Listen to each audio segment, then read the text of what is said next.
You know what separates champions from the rest: awareness, not just of yourself, but of the people and energies around you. Some individuals carry a kind of energy that drains confidence, ambition, and passion, not because they're strong, but because they hide behind strange little habits designed to keep control. Let's break down 8 weird daily hobbies narcissists secretly enjoy, not so you fear them, but so you can rise above them, dominate them in silence, and protect your purpose. Energy awareness is power. Every competitor who rose beyond the noise mastered one thing before the trophies, before the accolades, before the world acknowledged their name: awareness. Not awareness of trends, opinions, or whispers, awareness of energy. The kind of awareness that lets you read a room before stepping into it. The kind that lets you sense people's intentions without them saying a word. The kind that doesn't just protect your goals, it fuels them. Most people walk blind. They wake up and give their time, emotion, attention, and effort to anyone who reaches for it. They think strength is about pushing harder, louder, faster, but real dominance begins with knowing what drains you and what drives you and making decisions accordingly. You can't elevate if you're surrounded by low-frequency minds hiding behind ego, disguised in charm, or manipulating conversations to feed their own validation loops. There are people who don't want your growth, not because you're a threat yet, but because your potential reminds them of their own lack of ambition. They observe you, praise you to your face, doubt you behind closed doors, and secretly hope you slow down. Not everyone who smiles at you carries good energy. Not everyone who claps is celebrating you. Some clap just to blend in, so their envy goes unnoticed. Energy awareness is not paranoia, it's precision. You don't need to confront people who carry poison. You just need to stop drinking from their cup. The greatest athletes didn't waste breath on doubters. They studied them like weather patterns and then trained around the storm. They didn't match negativity with more noise. They became so focused that distractions starved. When someone enters your space, you should notice 2 things immediately. Do you feel heavier or lighter? More focused or more scattered? Motivated or irritated? Your body often detects what your mind hasn't processed yet. You're never drained by accident. Energy vampires don't announce themselves. They show up as friends, co-workers, relatives, fans, and fake supporters who secretly enjoy watching you shrink. The reason awareness is power is because it gives you control over the invisible battlefield. Everyone talks about time management, but almost no one mentions attention management. Your energy decides where your attention goes, and your attention decides your outcomes. If someone can hijack your energy, even in small doses, they're stealing more than your peace. They're stealing your future. Think about it. How many dreams died not from lack of talent, but from being surrounded by people who created doubt, drama, or distraction? You don't need anyone to believe in you. You need silence from those who drain you. Winning is not just about who you include, it's about who you exclude. Removing the wrong people is an upgrade, not a loss. Awareness also means recognizing the difference between challenge and energy theft. A mentor who pushes you isn't draining you, they're sharpening you. A critic who speaks truth isn't blocking you, they're building your edge. But someone who constantly makes you explain yourself, defend your dreams, justify your ambition, or tone down your fire, that's a liability. Protecting your energy doesn't make you cold, it makes you unavailable to nonsense. When you stop giving emotional access to unqualified people, you recover strength faster, think clearer, and move with strategy instead of reaction. Power isn't about how loud you are, it's about how unshaken you stay when someone tries to pull you into their storm. You don't owe anyone your time simply because they want proximity. Access to you should cost effort, respect, and alignment. If someone leaves you mentally cluttered, physically exhausted, or emotionally uncertain, that's not chemistry, that's corrosion. Champions don't entertain corrosion. They keep their space so pure that only growth can breathe there. Energy awareness is also internal. Do you know what fuels you? Do you know your emotional triggers? Do you know when to train, when to rest, when to speak, when to observe? Self-awareness prevents self-sabotage. If you ignore your limits, you'll burn out before you break through. If you ignore your strengths, you'll doubt before you dominate. Being unstoppable has nothing to do with having no enemies. It has everything to do with not becoming your own. When you understand the energy around you and within you, you stop living on defense and start moving with intention. That's when your presence becomes heavy without saying a word. You don't need validation for this mindset. You don't need applause for protecting your space. You just need consistency. The world is full of loud egos and quiet greatness. The loud ones want attention. The great ones want elevation. Awareness is how you choose your side. Stop competing with pretenders. One of the biggest traps high performers fall into is wasting energy competing with people who were never in their league to begin with. Pretenders don't chase greatness, they chase attention. They don't want to be the best, they just want to look like they are. And if you're not careful, you'll end up running a race they designed while abandoning the one you were born to win. Pretenders live off perception. They post more than they practice. They talk more than they train. They study applause more than improvement. They don't build skill, they build illusions. You'll catch them exaggerating stories, hijacking credit, and seeking validation in cheap ways. They want status without sacrifice and praise without pressure. The moment things get real, they fade. If you start competing with someone like that, you lose automatically, not because they're better, but because you just stepped out of your purpose to play their game. You're built for execution, they're built for performance of a different kind. You're chasing milestones, they're chasing reactions. You're mastering your craft, they're mastering appearances. The second you entertain their lane, you slow down in yours. Champions don't compete with noise. They don't waste energy proving they're ahead. They stay ahead by staying focused. You don't see a lion argue with hyenas. You don't see an eagle argue with crows. They rise above and make distance the answer. When you operate in silence and strike with results, pretenders get exposed without you lifting a finger. The reason competing with pretenders is dangerous is because they're not driven by the same engine.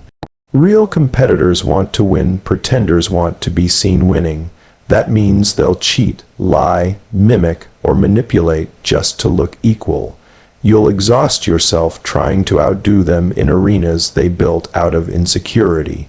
Meanwhile, the arena you were meant to dominate sits untouched. You don't run a marathon at a sprinter's pace just because someone next to you starts fast. You don't shoot random threes just because fake shooters take wild shots for the crowd. Let them chase eyeballs, you chase excellence. Let them obsess over being recognized, you obsess over being undeniable. The most disciplined minds don't announce their work, they stack it. They don't clap back at doubters, they make progress their proof. They don't check the scoreboard after every play, they create a gap so wide the scoreboard feels irrelevant. You're not here to impress, you're here to impose. There's also something pretenders fear deeply, consistency. They can fake intensity for a moment, but they can't duplicate endurance. They sprint in ego, not in discipline. When the cheering fades, they disappear. When the spotlight moves, they panic. They only exist where people are watching. You exist even when no one is around. That alone makes you untouchable. You don't have to expose pretenders. Their lack of growth will do it for you. Their need to be validated will betray them. Their obsession with being noticed will make them sloppy. The more you rise, the more they'll study you not to improve, but to imitate. Let them copy, let them mimic. A duplicate jersey doesn't make someone part of the team. When you stop competing with pretenders, something powerful happens. Your vision sharpens. You start comparing yourself only with your previous self. You measure your days by progress, not praise. You stop chasing approval and start chasing legacy. You stop reacting and start building. That's where real acceleration begins. You want to know why legends never burn out? Because they don't waste their oxygen on people sprinting in circles. They stay locked on purpose. While others flex, they refine. While others chase claps, they chase records. While others pretend, they prepare. Every time you feel tempted to prove something to someone, ask yourself one question: do they even matter in the world you're trying to create? If the answer is no, move in silence and let the outcome speak. Your destiny wasn't designed with them in mind. Don't shrink it to match their ego. Let the pretenders perform. Let the insecure compete with your shadow. Let the clout chasers race each other to nowhere. You don't need to outrun them. You just need to keep walking your path with the discipline they'll never taste. Greatness is not found in the crowd, it's found in separation. Real players don't beg to be seen. They become so sharp, the world has no choice but to notice. You're not here to look powerful, you're here to become undeniable. Legacy outshines ego. There are two types of people chasing success: those who want to be remembered and those who want to be noticed. The first group builds legacy, the second group feeds ego, and the gap between them decides who leaves a mark and who fades the moment the noise stops. Ego is loud, temporary, and insecure. Legacy is quiet, permanent, and inevitable. Ego wants eyes. Legacy wants impact. Ego survives on attention. Legacy survives on results. Anyone can pretend to be great for a season, but legacy requires consistency, sacrifice, vision, and patience. You don't build it in comments or captions, you build it in the dark, when no one's clapping and no one's watching. Look at the world's most dominant performers in any field. Their mission wasn't to post moments, it was to create eras. Ego asks, who's looking at me? Legacy asks, what am I leaving behind? Ego wants to be called a king. Legacy builds a kingdom that speaks for itself long after the king is gone. The danger with ego is simple. It tricks you into thinking the moment is the destination. The applause, the headlines, the compliments, it's all bait. Ego says, you've done enough, right when you're only getting started. It wants shortcuts over mastery, recognition over refinement, reactions over results. But legacy doesn't care who's watching. Legacy is built by someone willing to stay obsessed with becoming better when others get comfortable being seen. People driven by ego need validation. They need spectators. They need to remind others of their greatness because deep inside they don't fully believe it. Legacy doesn't need to be announced. It speaks in numbers, in stories, in achievements, in the silence of those who could never match it. The ego chasers want to be the topic of conversation. The legacy builders want to be the standard of excellence. Here's the truth most people never accept. Ego might get you attention, but attention is cheap.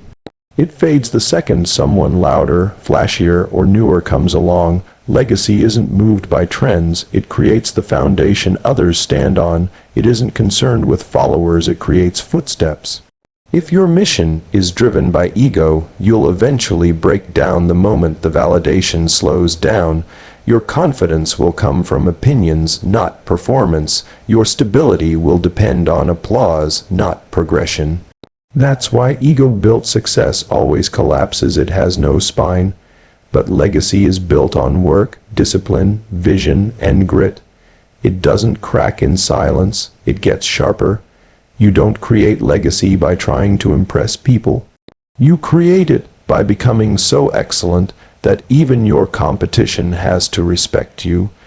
You create it by dominating your craft beyond the point where motivation ends and obsession begins. You create it by sacrificing distractions, walking away from weak environments, and setting standards so high most people get dizzy trying to reach them. You don't have to tell people you're great when you're building legacy.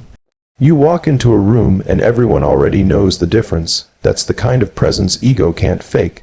Ask yourself, years from now when your name is brought up, will people remember a look, a moment, a boast, or will they remember dominance, consistency, leadership, and impact? Will they remember someone who posted potential or someone who turned pressure into proof. Legacy is not just about you either. Legacy reshapes the environment around you. It inspires others to elevate their own standard. It forces every imitator to rethink their act. It teaches in silence and influences without argument. Ego needs to be defended. Legacy defends itself. You don't build legacy by chasing enemies or proving doubters wrong. You build it by proving your potential right. You don't build it by chasing attention. You build it by building discipline so strong that attention has no choice but to chase you. And the beautiful part, legacy outlives you. Ego dies the moment the noise stops. Legacy keeps echoing long after you're gone. It becomes the blueprint for those who come after you. It becomes the reminder that greatness isn't about moments, it's about decades. Every decision you make right now is feeding something, your ego or your legacy. One is hungry for approval, the other is hungry for immortality. One wants to be seen, the other wants to be cemented. One shouts at the crowd, the other shapes the culture. You don't have to announce which one you're choosing. Your habits already did. Legacy mindset vs. Ego living the final word when you step back and look at everything. Awareness of energy, refusing to compete with pretenders, and building legacy over ego. A powerful truth becomes clear. The real battle was never against other people. It was against distraction, illusion, and small thinking. Most people never reach their potential because they're too busy reacting to noise. They give their attention to low-energy minds, get baited into fake competition, and chase recognition instead of results. That's why so many stay average without even realizing it. They're not weak, they're just unaware. They're not untalented, they're just unfocused. They don't lose because of lack of skill. They lose because they get pulled into games designed to slow them down. Protecting your energy isn't selfish, it's strategic. You don't rise by feeding every conversation, entertaining every critic, or explaining yourself to people committed to misunderstanding you. Power is quiet because it doesn't need witnesses. Awareness lets you move without being drained, build without being blocked, and see threats without reacting emotionally. When you know who you are and what you're building, manipulation becomes background noise. And then there's the biggest trap of all, competing with people you were never meant to chase. Pretenders don't want growth, they want attention. They don't want the work, they want the credit. The moment you start trying to prove something to someone who isn't even in your lane, you give them control over your direction. Your only real opponent is the person you were yesterday. The second you realize that, the race changes, and so do your results. Legacy thinking is the final evolution. Ego wants the moment, legacy wants the impact. You don't create legacy by talking about what you're going to do. You create it by becoming the reason others stop talking and start taking notes. Legacy is not built in reactions, it's built in repetition. It's built when no one is clapping. It's built when no one is watching. It's built in the silence ego can't handle. At the end of it all, the world remembers the ones who stayed locked in when everyone else got distracted. The ones who didn't compete with noise, who didn't chase attention, who didn't need applause to keep momentum. The ones who stepped into rooms with an energy so strong it spoke louder than words. You don't need to announce who you are becoming.